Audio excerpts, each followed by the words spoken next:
Okay, let's get this out of the way right up front.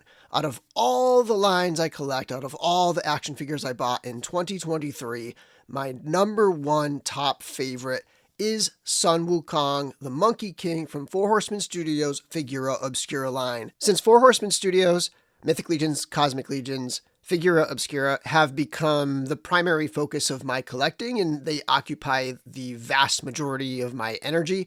I did an entirely separate top 10 list for the Four Horsemen Studios stuff, so you can check that one out separately, but I did want to just acknowledge, out of everything, all the figures, everything, Sun Wukong the Monkey King is my number one. And we'll leave him up here while I talk about the categories and the way I did my list. Okay, so the 10 figures I picked, in order to have a good amount of variety and to just really pick my faves, I focused on the 10 figures that I would keep. I framed it as which 10 would I want to keep to have a nice variety in my collection. If I had to get rid of everything else that I bought this year and keep just 10, these are the 10. But once I had those 10 unranked, I just had this pile of 10 figures, then I looked at it with a little more objective calculation here. So what I did was I created 5 categories.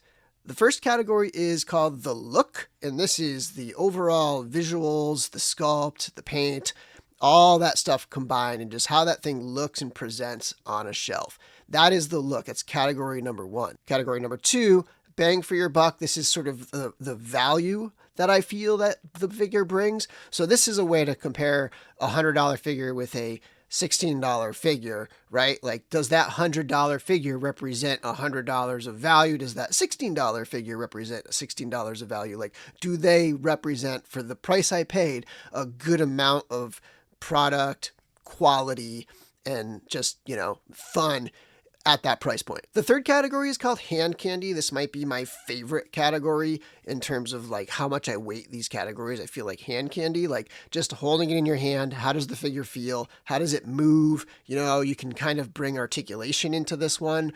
But like it's the weight of it, it's the quality of the plastic, it's just the feel of the figure, how durable it feels, how fun it is just to hold it in your hand and play around with, or is it one of those fidgety kind of figures where you just want to like get it right and put it on the shelf and just kind of leave it there and not really pick it up and play with it. So hand candy, very important to me. That is the third category. And then we have character and lore.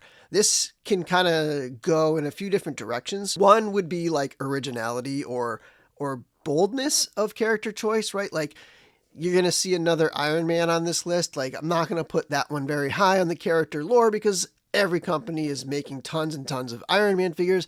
Love them to death, but like in terms of character lore, it's not very original to be like, here's another Iron Man.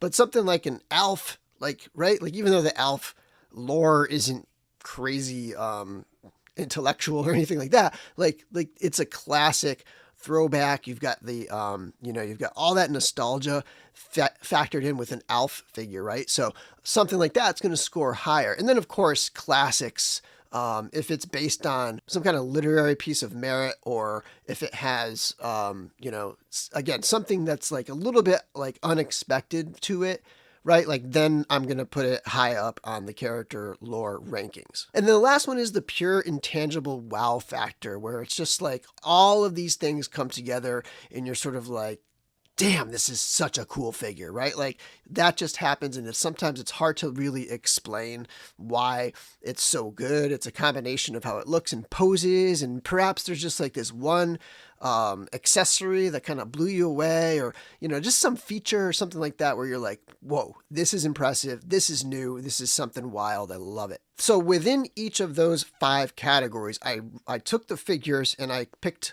among these 10, among my 10 favorites, I picked a first place, second place, third place, so on.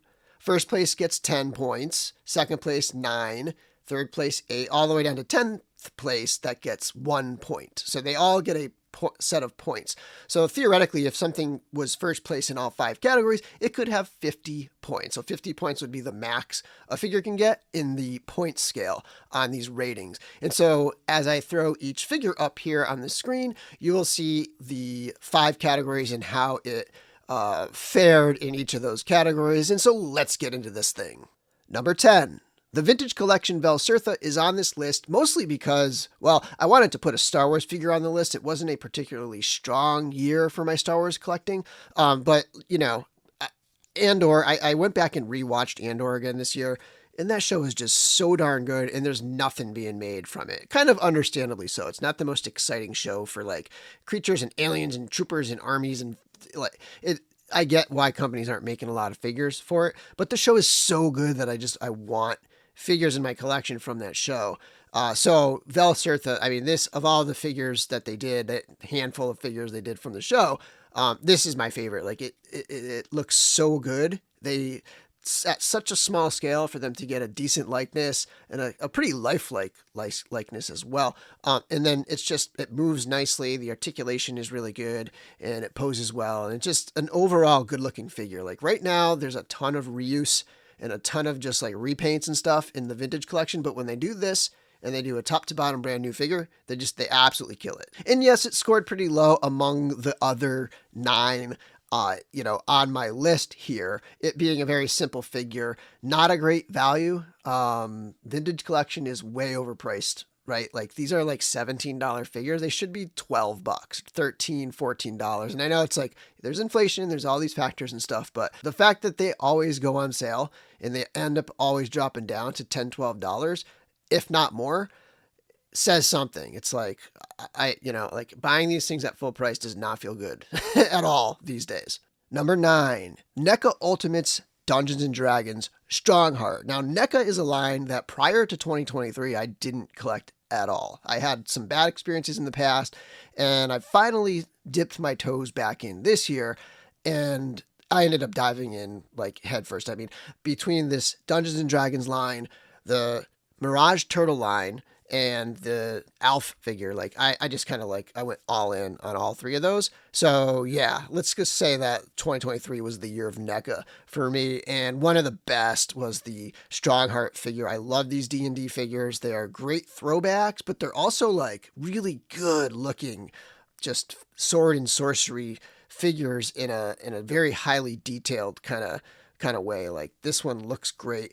It does get knocked down a little bit on the look category because the proportions are a little weird, but just the paint and the sculpt and everything is fantastic. Not the best bang for your buck. I think NECA in general, I feel like, again, it's like these things have gone up in price. They're a little pricey, but overall, like a really nice figure and a bold move for them to dive into, doing these throwbacks to the old D&D toy line. Very cool line, very cool figure. Highly recommend it. NECA Strongheart. Number 8, Masterverse Buzz Off from the new Eternia line. This one scored pretty low on the look rankings, and this is merely just because compared to all the other figures on the list, I felt like this one doesn't quite get that Buzz Off look perfectly. Like I wish the torso was a little bigger, a little chunkier and thicker. That's just a general thing about Masterverse. I love the figures. I think they are great, and they are especially an awesome value.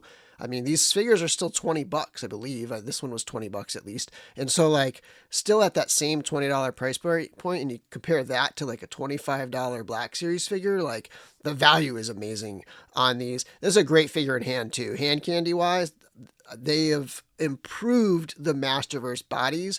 And this is a fantastic figure. I feel like this figure kind of was the start of like some improvements in the line with the figures and just the feel and the movement, especially like up in the neck and stuff. Like as soon as they announced the Masterverse line a few years ago, I was waiting for a Buzz Off, and they definitely delivered. It's a fantastic figure. Number 7, the Goss Armor Glyos action figure from Toy Pizza. This was another rabbit hole I fell down this year, right alongside NECA. This was something that I got way into in 2023 and something I had never collected prior. And this was the figure that got me into it. And this is still my favorite of all the Glyos figures that I've picked up, and I do have quite a few now.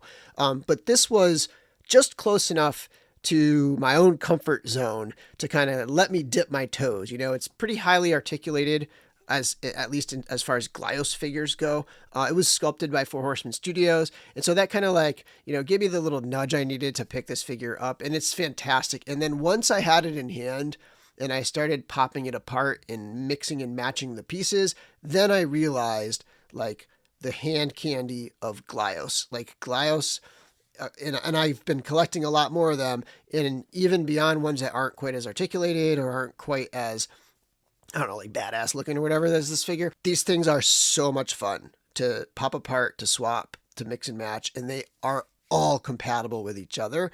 So Glyos had to be on the list, and these Goss armors. I think I have like 5 or 6 Goss armors now. And that's like in addition to all the other Glyos stuff I picked up this year. So just absolute blast playing around with Glyos and just getting into that whole world this year. Number 6, Mezco 112 Collective Gotham by Gaslight Batman. This was a figure that took a really long time to come out, but they absolutely killed it with this one. The cloth goods on that suit are phenomenal. The stitching and everything just looks amazing. I love it when they do this kind of material, you know, like this kind of, I don't know, canvas. It's a little more on the canvasy side than on the like spandexy side of things. And it just looks really good. Head's a little big. In the wings, I don't love the quality of the material on the wings, but the cape is amazing. It's Mezco making an awesome Batman, which again, like just another Batman, but a really bold version of Batman to be making figures for. Like there's no one doing Gotham by Gaslight action figures. So very cool and unique Batman, even though it is yet another Batman. Number 5, the NECA Mirage Teenage Mutant Ninja Turtles 4-pack. I think this is going to be the top on a lot of people's lists this year. This pack is awesome. This was one of those things where I was not necessarily looking to collect turtles. Like I'm not the biggest turtle fan, and I do love the comics, but like I wasn't going to go heavy on turtles. And I was like, you know what? This is a great set. Just to have a nice comic version of the 4 added to represent some turtles in my collection. And I love them so much that I ended up collecting almost everything I could get my hands on for NECA Mirage stuff. Now, I haven't dipped into the Last Ronin stuff. I heard that's amazing. I'm trying to, just stick with the classic stuff for now. There's nothing particularly special about any individual part of it, but all together, all 4 figures, it just has that intangible wow factor. And that like really pulled it up the list. And of course, these look like they jumped right off the page of the comic books. So you can't get much better than this in terms of comic book action figures. Number 4, Mezco 112 Collective Solomon Kane. This figure just blew me away. It's an awesome figure. The only category it did poorly in is hand candy because it's really got a lot of finicky little bits and pieces to mess around with. So I don't play with this figure very much. It just sits on my shelf, but I love looking at it. It is such a cool looking figure. The cloth goods, the sash, the hat, the hair, everything about it is fantastic. Even the weapons are really cool looking, like they're just really nicely done pieces.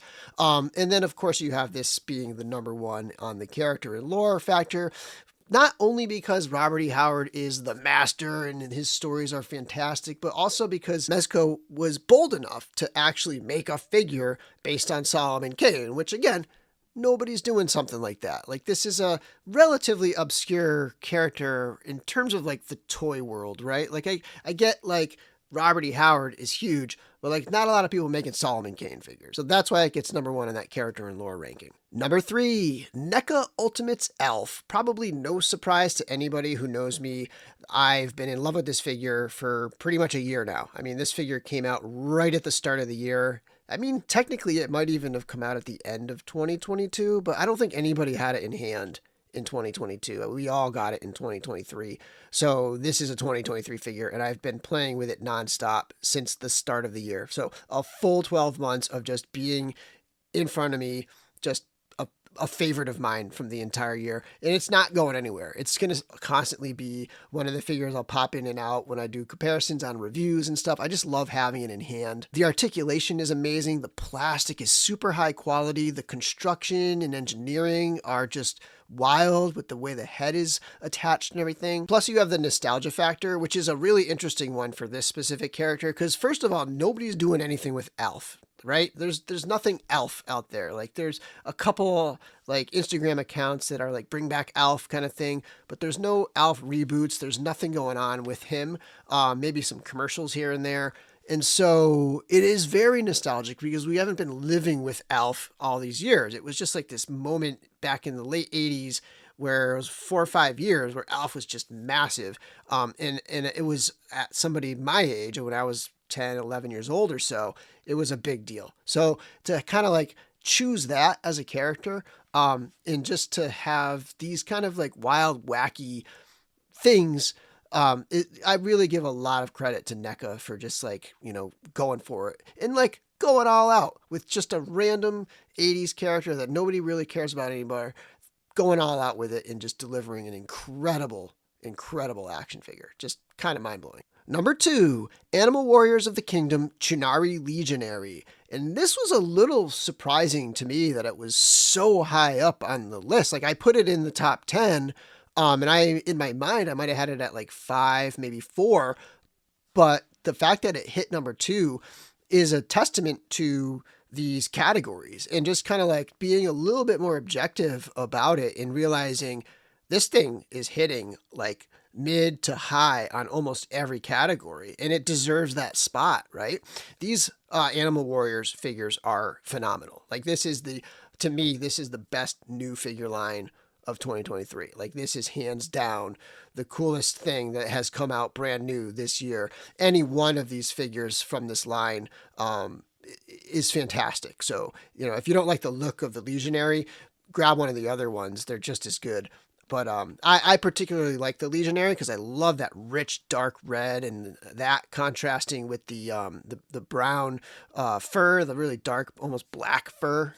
Yeah, like this figure is gorgeous, and they move so well. Hand candy, numero uno, just absolutely the best of the best when it comes to just holding a figure in hand, sitting on the couch, posing, reposing, playing with it. I always have these, kind of right next to Alf. Like I've always got this Legionary, like just sitting there to mess around with. It's just one of those figures. And my number 1 action figure of 2023, outside of Four Horsemen Studios, is the 3-0 DLX Infinity Saga Iron Man Mark 7. This line is funny because it proves that it was a good idea to do the variety kind of a list rather than just objectively picking what I thought were my top 10 best figures, because it would have been all these. Like the top 5 would have been these 3-0 DLX Iron Man figures because they're that good, and that is why this one is on the top of the list. It just hits on everything. It's funny, it actually was 10th on character and lore, and it still got number 1 overall because it just is. It has the wow factor. I mean, just look at this thing. It's incredible. The posing, the colors, the paint, the weight of it. It's hand candy, but in a different way. It just feels like high quality stuff in your hand. And while it's not like a fun, durable toy to beat up and play around with, it's so fun to just put it into these intricate positions and to just kind of work with it. Like it's less, it's like a Hot Toys. It's less like a toy, and it's more like a sculpture that you're posing around or something, but it's still fun. Like it's a different kind of hand candy is what I'm trying to say. This line is amazing. I love it so much. And the value is there. Like it comes with so many parts. Like there's probably 6 or 7 different accessories like on it right now, like the little rocket pieces on the arms, the pieces on the shoulders and the thighs. Like there's all sorts of accessories that you can recreate. It has blast effects, it has repulsor effects, it has the laser beam that comes out, like, and all of these things are different little add-on pieces. So while this is one of the most expensive figures on the list, the bang for your buck that you get with it is amazing. Even though it's $100, it feels like it's worth more than $100. It just feels like such high quality, I don't even want to call it a toy, replica or whatever you want to call it. Like this is such a good line. And 3-0 just keeps making more and more, and they keep killing it. They're just awesome figures. Light up features, everything, the whole 9 yards. These are about as premium as it gets. I consider these just as premium as Hot Toys. Like these are fantastic action figures. And that'll do it for my top 10 action figures of 2023. Thank you so much for watching. I'd love to hear what your favorite figures of the year were. Put those down in the comments below. Another great year. Looking forward to 2024. Until next time, may the force be with you.